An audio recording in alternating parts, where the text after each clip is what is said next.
Boa noite, é uma alegria podermos voltar aqui ao UNASP para, de certa forma, dar prosseguimento a uma programação que tem sido uma bênção na vida de muitas pessoas, que são essas vigílias com foco na escatologia, nos eventos finais, porque com certeza as pessoas, nós temos percebido realmente que a grande esperança, a nossa bem-aventurada esperança da volta de Jesus realmente se aproxima. Como é bom saber que temos na Bíblia uma lâmpada segura, um caminho traçado, um script já antecipado, basta estudá-la para saber realmente por onde estamos caminhando. Então, como já foi dito, os temas dessa noite são baseados no livro Preparação para a Crise Final. A CPB tem livros muito bons, materiais muito bons com respeito ao tema da escatologia. Eu tenho aqui também comigo esse clássico, Eventos Finais, de Ellen White. Um livro que merece a nossa atenção. Se já leu, você pode reler, reestudar, claro, tendo sempre como parâmetro a Bíblia Sagrada, a Palavra de Deus. Nós temos estudado também nesses tempos aí Apocalipse, os livros proféticos como Daniel, e tem sido uma bênção, mais uma vez, revisitar essas profecias e perceber realmente o tempo que estamos vivendo. Mas o tema que me coube nessa noite é justamente a questão do alto clamor, da mensagem que tem que ser proclamada com poder pela Igreja de Deus nesse tempo. Eu convido você a abrir sua Bíblia comigo em Apocalipse capítulo 14, versos 1 a 13. O alto clamor, resumidamente, nada mais é do que a dotação, a capacitação do alto, para que nós possamos realmente pregar com poder aquilo que tem que ser pregado. Algumas pessoas talvez fiquem preocupadas com o tamanho da obra e a pequenez do obreiro, do mensageiro. E de fato, se nós pensarmos humanamente falando, nós somos tão poucos para um mundo tão grande, não é verdade? Mas pense também por um instante no desafio enfrentado pelos discípulos lá no primeiro século da era cristã. Era um punhado de homens e mulheres simples, pessoas humildes. Eles não tinham TV Novo Tempo, não tinham casa publicadora, não tinham internet, recursos dos quais dispomos hoje, que são uma bênção. E, no entanto, capacitados pelo Espírito Santo, pela chuva temporã, eles abalaram o mundo. Eles levaram a mensagem da salvação, da ressurreição de Cristo aos confins da terra. Pense no apóstolo Paulo, sem recursos, como nós temos hoje. Até onde ele foi, o quanto ele fez. Portanto, a questão não é tanto a capacitação material, isso nós temos, graças a Deus. A questão é de clamar pelo poder do Espírito Santo, agora receber a chuva serôdia, e junto com esses instrumentos que Deus deu de presente à igreja, aí sim, mais uma vez, abalarmos o mundo com uma mensagem poderosa. Então, o alto clamor é esse. Nós tivemos na história o clamor da meia-noite, que foi inaugurado lá nos anos 1800 e alguma coisa, 1844 para frente. Nós temos ali um povo pequeno de novo, humilde, simples, mas que dotados desse poder, que naquele tempo foi então chamado de clamor da meia-noite, também conseguiram alcançar grandes resultados evangelísticos. E agora nós temos que realizar o alto clamor. E pedimos insistentemente que o Espírito Santo nos batize, nos unja para cumprir essa missão, proclamar a última mensagem de advertência. Mas eu te pergunto, você conhece essa mensagem? Você sabe que advertência é essa que tem que ser dada ao mundo? Na última vigília, você pode conferir os sermões que foram apresentados no canal aqui do NASP, de Engenheiro Coelho. Estão lá os sermões. Pastor Vinícius, se eu não me engano, ele apresentou aqui alguma coisa sobre o alto clamor. E eu quero nessa noite dar prosseguimento, então, e mostrar a vocês que mensagem é essa que tem que ser dada num tipo de redundância até. Porque, veja, clamor já é uma coisa alta, é um grito, é uma proclamação enfática. E você coloca um alto ali, parece uma redundância, mas na verdade a ideia é que tem que ser uma coisa dada a plenos pulmões. Tem que ser uma mensagem insistentemente pregada pela Igreja de Deus. Então é muito importante conhecer que mensagem é essa, para que nós possamos dar, como se diz, o sonido certo à trombeta. A mensagem correta a ser anunciada. Vamos lá então na Bíblia para saber que mensagem é essa. Apocalipse 14, 1 a 13. Olhei e eis o Cordeiro em pé sobre o monte Sião, e com ele 144 mil, tendo na fronte escrito o seu nome e o nome do seu pai. Ouvi uma voz do céu, como voz de muitas águas, como voz de grande trovão. Também a voz que ouvi era como que de arpistas, quando tangem a sua harpa. Entoavam um novo cântico diante do trono, diante dos 4 seres viventes e dos anciãos. E ninguém pôde aprender o cântico, senão os 144.000, que foram comprados da terra. São estes os que não se macularam com mulheres, porque são castos. Mulheres, você sabe que representam na Bíblia igrejas. Portanto, aqui são pessoas que não se deixaram levar por doutrinas erradas, por heresias, por mensagens, ideologias antibíblicas. Muito bem, se mantiveram fiéis ao Cordeiro, por isso eles são castos. São eles os seguidores do Cordeiro por onde quer que ele vá. São os que foram redimidos dentre os homens, primícias para Deus e para o Cordeiro. E não se achou mentira na sua boca, eles não têm mácula. Eles foram limpos pelo sangue do Cordeiro. Agora, João faz um flashback, e esse é um aspecto interessante do Apocalipse, porque, diferentemente do que alguns pensam, não é um livro linear, como se ele seguisse capítulo 1, 2, 3. Aliás, capítulos e versículos foram uma invenção posterior, você sabe disso, né? Muito útil, mas às vezes acaba atrapalhando um pouco, porque ela pode quebrar certas sequências que foram pensadas pelo autor inspirado, mas que não correspondem talvez à divisão de capítulos e versículos. Aqui, por exemplo, a gente vê um caso interessante de um flashback, porque ele estava agora, você percebeu, descrevendo esse povo especial que está redimido, já no céu, os 144.000, que seguem o Cordeiro por onde quer que ele vá. Agora no verso 4, melhor dizendo, verso 6 para frente, ele volta para a terra e começa a descrever a mensagem que esse povo redimido deu ao mundo. Então note, é importante conhecer essas peculiaridades do Apocalipse para que a gente possa compreender melhor sua mensagem. Ele tem blocos temáticos chamados de estrutura quiástica e também tem essas idas e vindas. É como alguns filmes que existem por aí, em que você assiste e de repente aparece ali a inscrição 6 meses antes, 4 anos depois. Assim também é o Apocalipse. Tem essas questões aí de quebra na linha temporal. Aqui acontece isso, quer ver? Vi outro anjo voando pelo meio do céu, tendo um evangelho eterno para pregar aos que habitam sobre a terra. Então ele volta para o contexto de pregação. Sai de uma cena futura no céu e volta para o passado, numa cena aqui que envolve pregação. A gente sabe que anjo aqui representa um mensageiro, né? Tem uma mensagem. Essa mensagem é um evangelho que não muda, é o mesmo, sempre, é o evangelho eterno. Então esse evangelho eterno, que é proclamado em alta voz para o mundo, com esse alto clamor a todas as nações, é composto de 3 partes. É uma mensagem dividida em 3 partes, 3 blocos aqui bastante distintos. Veja, temei a Deus e dai-lhe glória, verso 7.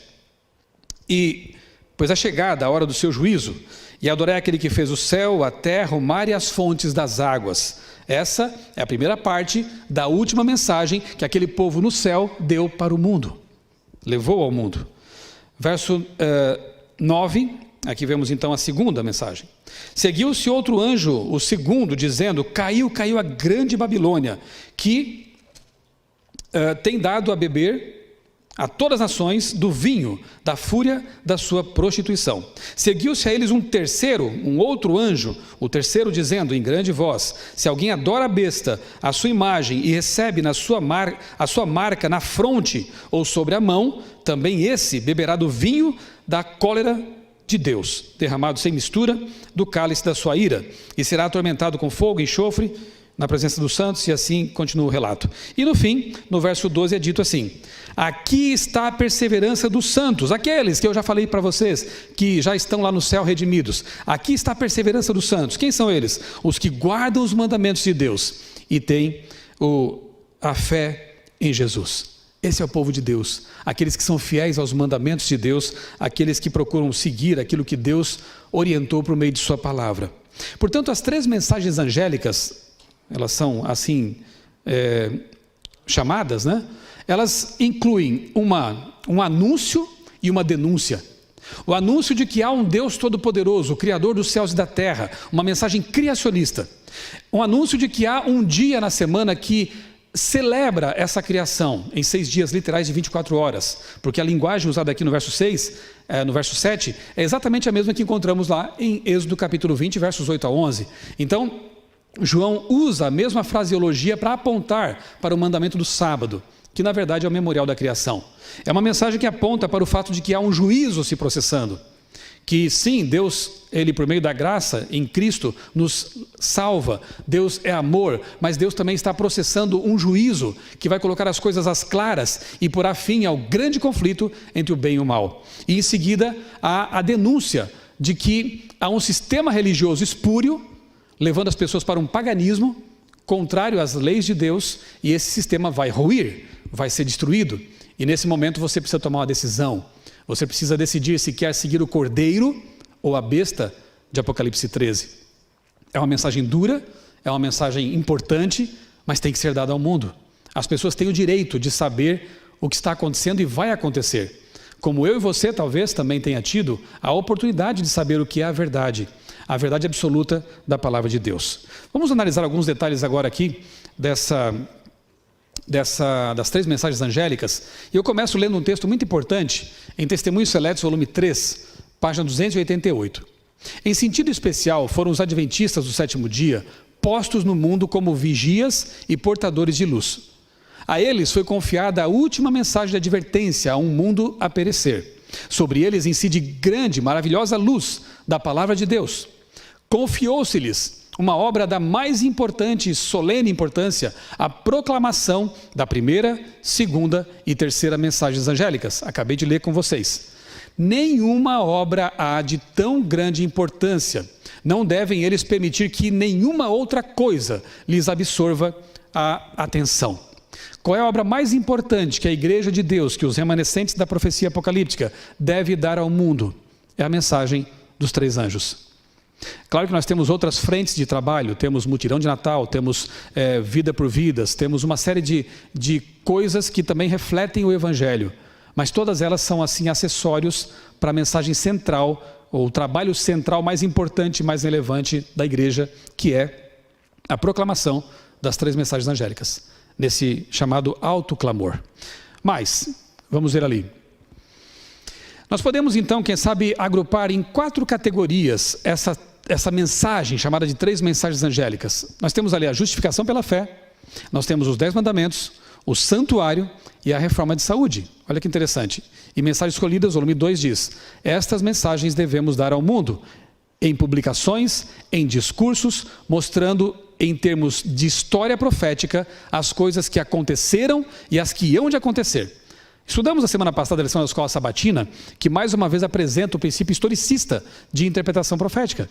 E aqui Ellen White reforça isso, como sempre faz em seus livros. Aquilo que aconteceu, está acontecendo e há de acontecer. Nós temos que dar ao mundo essa mensagem. Vamos então a cada ponto desses, aqui rapidamente analisar essas questões. Primeiro ponto, justificação pela fé. Vários me escreveram, diz Ellen White, indagando se a mensagem da justificação pela fé é a mensagem do 3º anjo. E eu tenho respondido, é a mensagem do 3º anjo. Ou seja, o âmago dessas 3 mensagens é justificação pela fé. E se eu fosse espremer um pouquinho mais essa frase, ou essa expressão, justificação pela fé, nós obteríamos uma palavra: dependência de Deus. E você percebe que no grande conflito, essa é a questão central. De quem dependemos? Dependemos de Deus para tudo, entendendo que sem mim nada podeis fazer, como disse Jesus, ou achamos, seguindo as 2 mentiras sobre as quais eu falei na última vigília, né? Que nós podemos ser imortais, podemos ser deuses, podemos fazer e acontecer por nós mesmos. Essa é a questão. O diabo lá no Éden introduziu a mentira, a falsidade de que o ser humano poderia não só viver para sempre, por si só, como poderia ser um Deus, um próprio Deus, buscar algo dentro de si, quando só encontra o vazio. E Deus propõe: sem mim nada podeis fazer, mas você pode tudo naquele que o fortalece. Se você estender as mãos, a minha mão já está estendida para você. Eu te salvo, eu te justifico, eu te torno justo, e um dia você poderá estar em pé no mar de vidro com vestes brancas, que significa a justiça de Cristo, que cobriu nossa indignidade. O que você prefere? Então, antes de falar de 3 mensagens angélicas, de outros tópicos quaisquer, nós temos que entender que o âmago delas é a justificação pela fé. Nós temos que pregar ao mundo que existe um Cristo que morreu na cruz e salva as pessoas que o buscam de todo o coração. Nada mais faria sentido se não pregássemos isso, não é verdade? O que vem depois, santificação, conhecimento de profecias, depende de inicialmente você se apaixonar por Jesus, de você aceitá-lo como o Cordeiro de Deus que tira o pecado do mundo. Uma vez que você aceite Jesus como Salvador e Senhor, se apaixona por Jesus, aí tudo mais se torna maravilhoso. Estudar sobre a volta de Jesus se torna maravilhoso. E estudar sobre profecia se torna maravilhoso, porque as profecias não são mais agora o elemento mais importante. Elas são importantes na medida em que nos mostram que aquele a quem amamos se aproxima. Aí sim tudo fica especial, realmente cobra sentido. Se não começarmos por esse tópico, não faz sentido. Satanás conhece todas as profecias, não é verdade? Satanás sabe tudo de escatologia, mas ele não quer saber de Jesus. Esse conhecimento não salva se for dissociado de Jesus Cristo. Você percebe? Todo estudo bíblico tem que ser cristocêntrico, tem que nos levar para mais perto de Jesus. Segundo tópico aqui, dos 4 que a gente escolheu, os 10 mandamentos. Vida e Ensinos, páginas 86 e 87.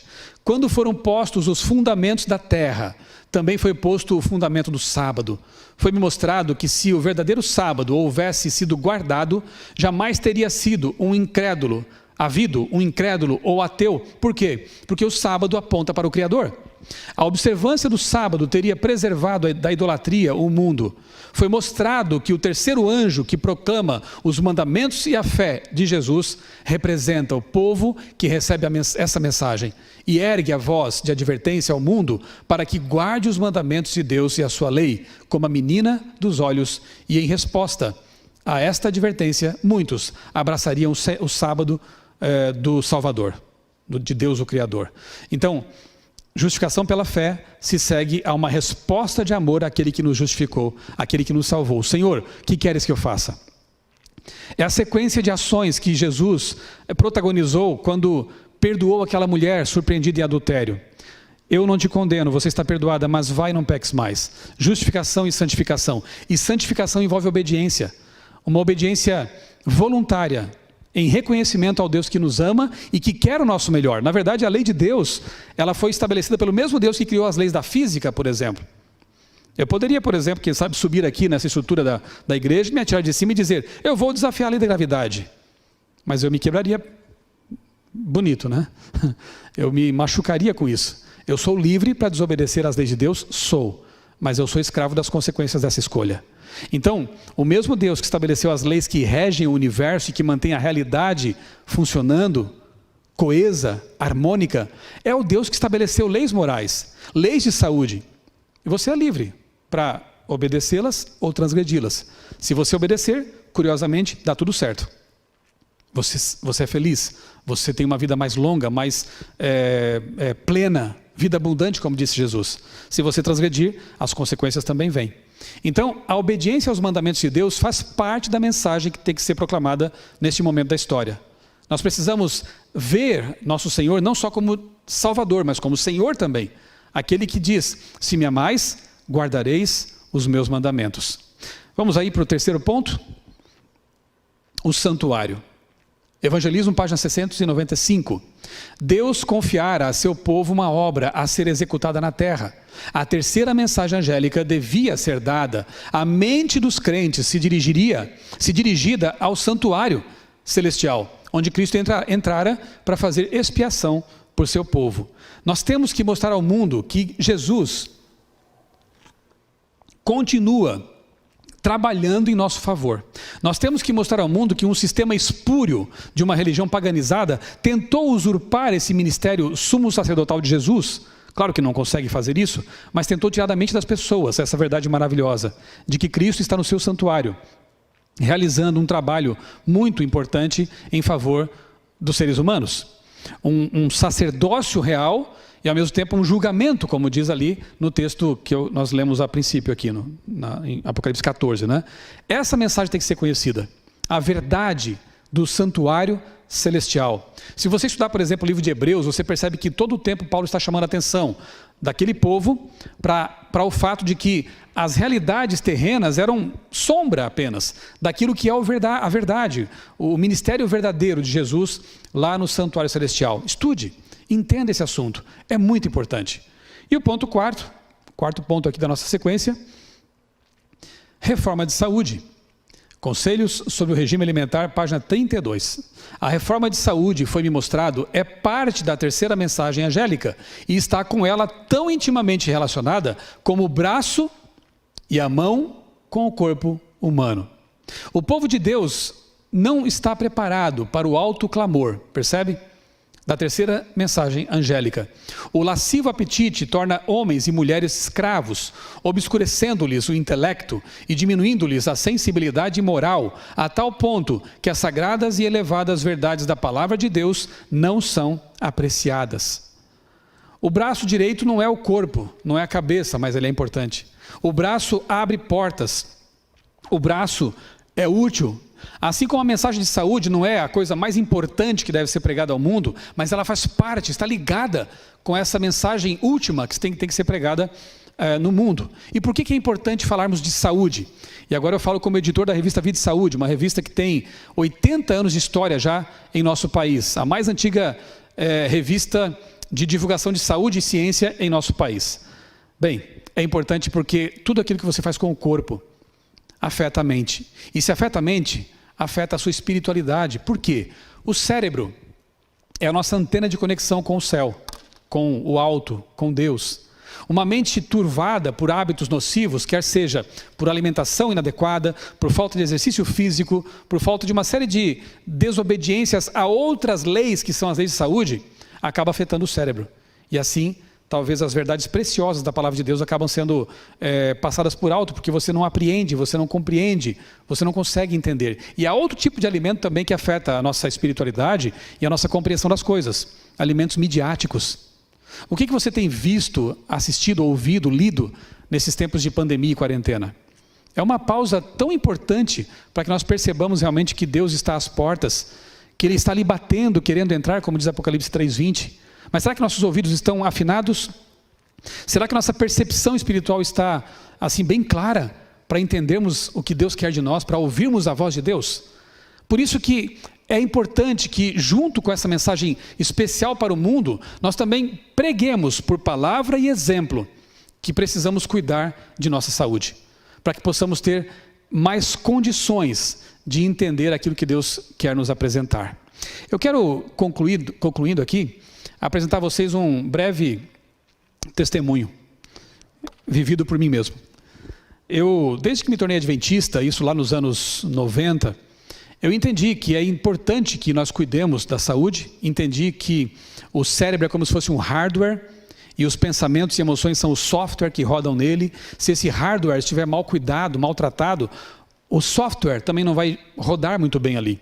E aí surgem pensamentos erráticos, emoções desequilibradas, uma série de coisas, né? Por isso é importante sim cuidar da saúde para que você tenha uma saúde mental, emocional também ali em dia. Bem, eu me converti, mudei minha alimentação, abandonei certos artigos que eu consumia com frequência antes de conhecer essa mensagem, mas havia um ponto que eu negligenciava porque não gostava disso: exercício físico. E olha que meu pai é jogador de futebol, até hoje joga. E eu não gostava de suar. Não gostava. Meu passatempo era o seguinte: eu passava o dia inteiro lendo textos, escrevendo textos na CPB, e voltava para casa, queria relaxar. Relaxar para mim é deitar e ler um livro. Eu cuidava, fazia assim a manutenção do peso, comendo pouco e evitando certos alimentos, mas negligenciava esse ponto, achando que eu era jovem e ia conseguir levar as coisas por muito tempo assim. Uns 5 anos atrás, mais ou menos, eu comecei a ter pensamentos negativos, desânimo. Até ir para o trabalho, para mim, estava sendo um peso, mesmo gostando do meu trabalho. E eu fui fazer, então, alguns exames médicos, e uma médica, olhando nos meus olhos, disse o seguinte: eu que sou editor da Vida e Saúde, ela disse assim: você precisa fazer exercício físico. Eu saí envergonhado do consultório, obviamente, porque eu sabia disso. E, ao mesmo tempo, eu sentia Deus me impressionando para fazer isso. Impressionante. Era algo muito claro: você precisa fazer exercício físico. Era uma manhã de julho, frio. Eu acordei 5 da manhã. Por que eu acordei essa hora? E qual foi o argumento final de Deus comigo? Eu reclamava dizendo o seguinte: Senhor, eu chego em casa cansado, eu quero ficar com a minha família, passei o dia inteiro trabalhando, eu quero ficar em casa com a minha família, relaxar, descansar. E mais, eu acordo bem cedo já para fazer o Reavivados por Sua Palavra, para ler a Bíblia, para orar. Que horas eu vou reservar, que momento eu vou reservar para exercício físico? Sabe o que Deus me disse? Você pode caminhar e falar comigo. E eu pensei, é verdade. Não tenho mais desculpas, né? Então acordei 5 da manhã, coloquei meu único par de tênis, eu só tinha isso mesmo, não usava, e fui para a rua caminhar.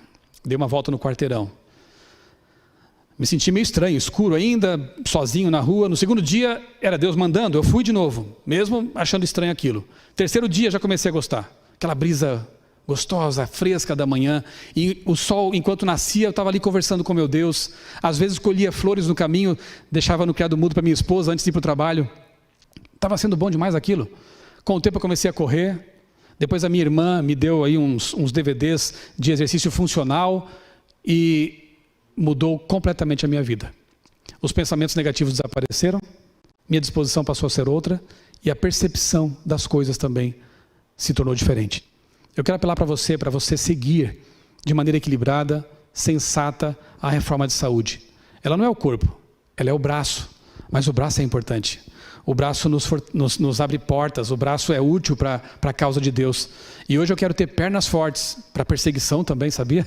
Eu quero ter um corpo saudável para ser o melhor pai, o melhor esposo, o melhor servo de Deus, um pregador da palavra. Cuide-se. Mesmo em tempos de quarentena, não negligencie o cuidado do seu corpo, tá bem? João capítulo 3, ou melhor, terceira carta de João, verso 2, eu encerro com esse texto. Muito carinhoso da parte de Deus. 3 João, verso 2. Não tem capítulo porque é uma cartinha bem pequena, né? Abra comigo ali e veja o amor de Deus expresso numa recomendação inspirada. Eu ouvi essa voz falando comigo. Amado, acima de tudo, faço votos por sua prosperidade e saúde, assim como é próspera a tua alma. Você percebe que Deus está preocupado com a sua saúde espiritual, mas também com a sua saúde física? Você percebe que aqui, nessas leis, estão o carinho de Deus, assim como está expresso nos 10 mandamentos, nas leis que regem o universo, as leis de saúde também revelam o carinho de um Deus preocupado com você. Querido, o meu apelo para você nessa primeira mensagem dessa vigília é poderosa. Vamos até meia-noite aqui buscando o nosso Deus, orientações especiais. É que você se cuide. Deus te criou física, mental e espiritualmente para ser saudável. E sendo assim, você vai poder então receber o Espírito Santo na sua plenitude para levar a mensagem de Deus ao mundo. Conheça a mensagem, viva a mensagem, proclame a mensagem. Você será grandemente abençoado. Que Deus esteja com você, com a sua família e com as reformas que você tem que fazer na sua vida. Amém.